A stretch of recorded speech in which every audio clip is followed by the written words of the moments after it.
ಕವಿಗಳ ಬೀಡು ಕಲಿಗಳ ನಾಡು ಕವಿಗಳ ಬೀಡು ಎನಿಸಿತು ಹಂಪೆಯು ಆ ದಿನದೇ ಕನ್ನಡ ಬಾವುಟ ಹಾರಿಸಿದ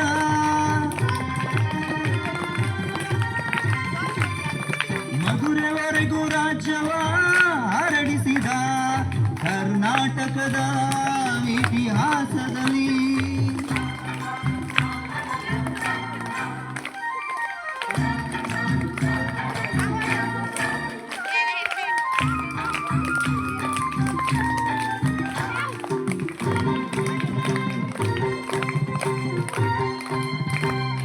ಸಂಗೀತ ನಾಟ್ಯಗಳ ಸಂಗಮವಿಲ್ಲೇ ಶಿಲ್ಪ ಕಲೆಗಳ ತಾಣವಿದೆ ಸಂಗೀತ ನಾಟ್ಯಗಳ ಸಂಗಮವಿಲ್ಲೇ ಶಿಲ್ಪ ಕಲೆಗಳ ತಾಣವಿದೆ